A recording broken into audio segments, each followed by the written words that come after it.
YouTube, Scott Off-Road. How you doing today? Well, we're in the garage here. We're going to do a quick little project on the Jeep. I found this on accident. I didn't know these existed until the other day. We went to Speedway Motors in Lincoln, Nebraska to pick up some parts for my buddy Chevelle. And while I was there, I saw this display, and it was, quite honestly, shut up, take my money, I have to have this item. Never seen them before, like I said. Whoever thought of it's brilliant, but they are called MagDaddy small magnetic cable tie mounts. Right here. Let's see if I can. They're amazing. 16 pounds of pull strength on these.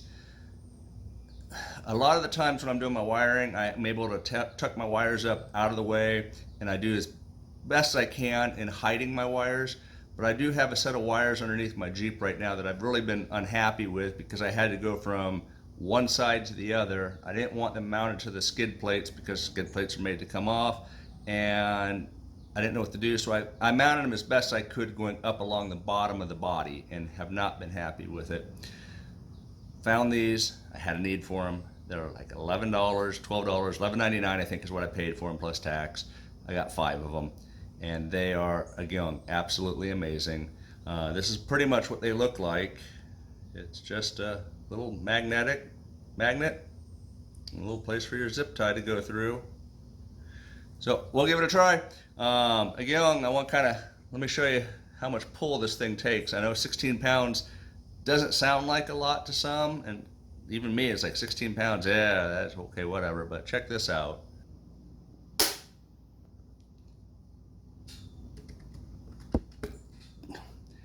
That's a lot of force. I'm pretty confident it's going to hold the couple wires that I've got underneath the Jeep. So let's go put these in. Alright, we're underneath the Jeep here, towards the back, right above the rear differential. This wire right here is for some rock lights that I installed. And what I did is I kept it loomed all the way back to here. Comes out of the loom and just hangs. I got it loosely zip tied to the emergency cable or emergency brake cable bracket. Coming across, I don't know if you can see it up there, but I've got it zip tied to the exhaust hanger, and then it comes back down along the frame to get to the other side of the Jeep. Yeah, I've got one up there already. Really, this isn't an install because this is pretty darn easy. See what we can do here.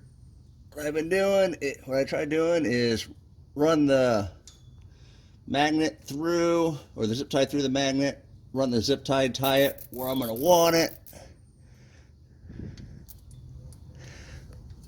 Get it exactly where I want it, pull it tight, and then take the wire cutters and snip it. And then just simply put it up where you want it. Adjust your wire. And I'll tell you right now, that looks a heck of a lot thinner than what I had before. I'm going to go ahead and pause this and go around to the other side and show you what it looks like when we're all done. You can see the wire coming out of the loom right there. I've got it up to the first magnet tie.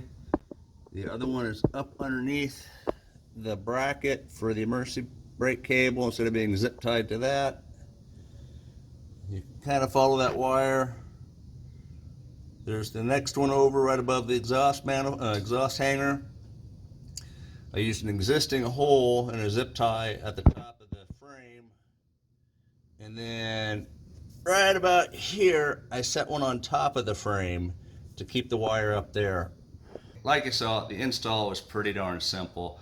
What I found was the easiest way to do it is you take your zip tie or your magnet and run your zip tie through, and then that way you're not trying to twist your zip tie once it's up there. Have everything clean, snaps right in, and you're done. Some of you are going to go, yeah, you know, you should have ran your rock light wires down each side of the Jeep, and you're right. That would have been the proper way to do that. The way I wanted to run this, though, is all my lights, since they're LED, low draw, low amp, is a single wire. So I've got several going down one side, several going down the other, and I was able to run a single wire and then have it all tied together in a single loop. So if I have an issue, it's just one wire to trace instead of trying to figure out, okay, is the left side, is it the right side, is it here, is it there? I've got one wire. It's an easy fix on the trail. Not sponsored by these people. They didn't give it to me until the other day. I didn't even know they existed. But for $11.99, 12 bucks, get 5 of them. I put 4 underneath the Jeep. I did all the way across. On one side, I zip tied it to the wire to an existing hole in the frame mount, and then I put the 4th one on top of the frame. Again, I couldn't get a screw up there or anything to drill holes to hold that wire, and I didn't want to run zip ties all the way around the frame. So this is going to hold it in place, and I think it's going to hold it pretty well. Time will tell. We'll see what it does. One left. I've got a couple wires underneath the dash that are actually hanging down that I haven't been able to find anything to wire tie them to where they're at.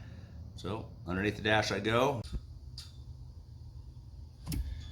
These are the wires that are underneath the dash I just kind of mentioned a few seconds ago.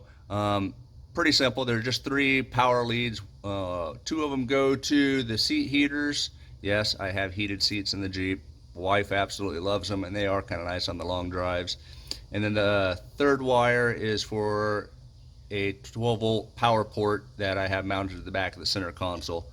As you can see right here, there really isn't any place to zip tie these to. I mean, I guess I can try to go there, but I like everything going up to the top of the dash as soon as possible, so I'm going to try bringing them up right here and see if there's something metal up there I can hook this to.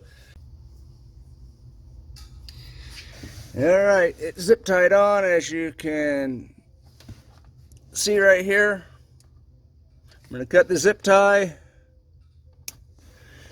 and then as luck would have it, that is all metal up there. Installed, done. That right there was worth $11 by itself. Buy these. I like them. I think they're great. Have a blessed day.